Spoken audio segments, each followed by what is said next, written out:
Wilson Morales from Black Panther TV. Hey, Andre, how's it going? Good, man. How you doing? Good, good. Good to Here see you you. are playing Huey Newton. Obviously, it's the first time we're seeing it in this scope on screen. How much did you want to tell outside of what the script called for in playing this role? Much as I could, man. I really, did an enormous amount of research for the part and found that there's so much there.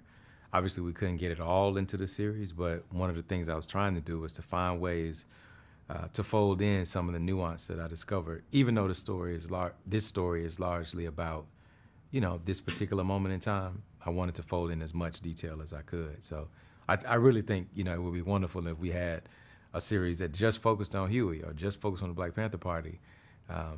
But given that we had this much real estate, yeah, that was a part of the challenge, was trying to find ways to get extra stuff in there. What do you think audiences are going to get in watching this portrayal outside what they've seen in other versions of films, TV series, and whatever you can find on Wikipedia? Yeah. Well, what I was interested in was like trying to find ways to present the human side of Huey. I think in a lot of ways our relationship to Huey P. Newton is often through these iconic images, the wicker chair with the gun and the spear and so on. And we have these ideas of him as this like kind of bombastic, powerful, strong, handsome, revolutionary leader, which he was. But at the same time, he was also a hugely sensitive person who was an introvert by nature, who didn't want to be in doing public speeches and so on. And so I wanted to lean into the sensitivity, into the human side of him and explore that. When you play a role like this, and you've worked on different projects over the years, but when you play a real life person and the people are going to watch this to see how your portrayal is, what does that do for you skill set wise as an actor? Having done this, and you've played other famous figures before, when you take on this role as a series, what does that do for you moving forward, as an actor? Well, I guess we'll see. I feel like this one's a little different than the ones in the past in that in the past I played people who are real life people, but not necessarily people who everybody knows. You know what I mean? Like thinking about like Andrew Young and Selma. Like we know him, but often people don't really have like a personal sort of attachment to who he is. Whereas with Huey P. Newton, everybody's seen that image and they always and have an idea about who he is and maybe feel a sense of ownership over him. So in this case, I don't know what's going to happen, or what it's going to do for me down the line. I think from like a craft perspective, I think it taught me a whole lot because it challenged me in ways that I've not yet been challenged. There was like vocal work that had to be done, physical work that had to be done, so much research, and then obviously also contending with this idea that I'm playing this very well known, larger than life in some ways person. So yeah, it was a huge challenge, man, and I hope that I think that it helped me grow as an actor. So hopefully the things I get to do going forward will be all the better for it. Before I let you go, did you talk to anybody who knew Huey Newton to get a sense of the ideas of who he was outside of obviously working with, your team? Yeah, I was able to talk to some people, not as many as I would like to have, but there were some I was able to talk to. And then I spent a lot of time talking to some historians, who had studied him and who've also like taught him at the university level. That was really helpful. We had a consultant as well who we work with, who was on set for a fair amount of the time. He and I had a number of wonderful conversations. And so, one thing I found is that like there's so many different opinions about Huey P. Newton, and as you well know, and while you can't take cover everybody's opinion, you kind of got to make a choice and say, well, I'm gonna go this way with it. It was really interesting and enlightening to hear what everybody else had to say. And again, I think to me, my takeaway is, we probably need a Huey P. Newton series all about Huey P. and the Black Panther Party. Hey, we just got one for now. Let's promote this. Yeah. Let's see where it goes. Congrats on the road. Congrats on the series. I'm sure we'll talk down the road because you got other projects. See you soon, man. See you, Wilson. Wilson Morales from Black Panther TV. Hey, Tiffany, how's it going? Going well. How about you? Can you hear me? I can't hear you. Can't hear me? Okay, now I can hear you. Right again. Wilson Morales from Black Panther TV. Hey, Tiffany, how's it going? It's going well. How about you? Good.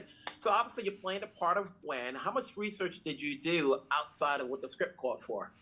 I did a lot of research from the second I knew I had the role. Actually, before I even had the role, when I just met with Don and Janine about it, I started looking her up because even though I knew a lot about the Panthers, I didn't really know much about Gwen. So I just tried to get my hands on anything, any book, any documentary where I could get a glimpse of her or read a line about her, and I would scour everything and highlight everything. And so it was just hours and hours of reading and watching. People like to say that when you're playing a real life character, so long as you embody the person as opposed to look like them and so forth, that's that works for you. So in your research, was there any thought in terms of trying to embody the personality so that people who knew her can say, okay, I see her in you? Yeah, I mean, luckily I already look like Gwen naturally. Like when I first saw the first picture of her, I was like, wait a second. I sent my mom a picture and my mother was like, oh, you look nice. And I was like, that's not me. That's Gwen Fontaine. But so that was already on my side, honestly. But like, there's no, I still have not been able to find a single like video of her talking, walking, nothing. So all I have to go off of are like these facts about her and what people thought about her personality. And then I had to fill in the bits and pieces and hope that like there's some semblance of who she is in there. Now, this is not a cradle to the grave type of series where we're getting, the full scope of Huey Newton. What do you want people to get out of this outside of what they're going to read? Because I'm sure that when they're seeing these names, for those who are not familiar with the Black Panthers or all of Huey, we're going to go to, Wikipedia or whatever. But what's within this series that you want them to get out of it? Yeah, I mean, one, I think this is a part of Huey's story that most people know nothing about, this part of him escaping to Cuba. But I hope they find some humanity. I mean, it was really important for André and the whole team to not only tell his story as truthfully as possible, but to also honor his legacy and give him a real humanity beyond just that man in the picture with the spear that everyone has in their head, that he was a very complicated and really loving person. Mm-hmm. Now, for you as an actress, obviously there are roles in which you do research, and then there are roles you don't. But when you do a series like this, is there anything that changed within your skill set that you can take on to whatever project you do next? Yeah, I mean, one, I learned how to swim for this project. So, am I a great swimmer? No, but I won't drown in my pool anymore. So there's that. But also, like, I think it was the first time that I can remember, I could be lying, that I played a real person.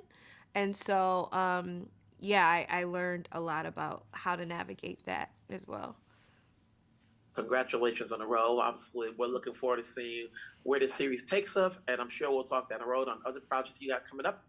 Wilson Morales from Black Community TV. Hey guys, how's it going? What's up, Wilson? How you been? How are you? Hey PJ. Hey Alessandro. It's been a while since I saw either of you guys. Yeah. Here you are playing these real life characters. So like, there's not much you can find out there in terms of like, okay, their connection. So how much research did you do in playing these characters outside of the script? PJ? I'll go first, but he's got some good stuff too. But I'll tell you. So obviously there is some small snippets of Stephen older in life, and you can kind of hear, he's a guy from New York and White Plains. But then the research you do about him, his achievements, just like sort of his bio. But when you ask people about him, you really find out that he was like such a mensch. And when you kind of get into like early stories, because they were friends from a really, really young age, that he was kind of this crazy like dice rolling guy who would go into like little Italian clubs and gamble with the Italians, but he would bring me as the heavy, and I was like the one that would get in fights to always protect this guy. So if you see the course of our relationship in life, when the quote, what hits the fan, I'm always the guy that's there to help my like really good pal. So I love that part of him, and sort of that's just who he is as a guy. And a lot of people in Hollywood loved and respected this guy immensely. Yeah, Alessandro, how was it playing Bert? I mean, Josh Bearman, who wrote the article that this was based on, had done a series of interviews with Bert in Malibu, right near the end of Bert's life, and it was a pretty kind of sad end. he was living alone out there, still doing a lot of blow and stuff, and he had these Josh had these tapes of hours and hours of them talking about this whole event and earlier stuff as well, back when he was younger, and then discovering the Monkees and then Easy Rider, all of it. And Josh passed those tapes along to me, so I got to just sit and kind of listen to them over and over again. And you start to, when you listen to people talking, you start to notice things that you didn't notice the first time you listened. Every time you listen, you hear something new, both just about their speech patterns and things, but also little details about their stories and the way that they talk about people, and in particular the way that he spoke about Huey, which was so revealing, just in terms of the idolatry, how much he kind of almost like cultishly was obsessed with him and loved him, and would go to the end of the earth for him. When you take on this role like this, how much did you know about Huey P. Newton before and then afterwards? Did you learn a lot more than did you do before? 100%. Huey P. Newton, the Black Panthers, all the different factions involved with the Black Panthers, all the different ideology of like, what do we do to affect change, whether it's, hardcore or more community-based or nonviolent. It was such an amazing time to research, and so much admiration for like all these revolutionaries, if you will. Congrats on the roles. Obviously, we'll look forward to see where this goes, and I'll talk to you guys down the road. Thanks. Take Bye, care. Wilson. Take care. Bye.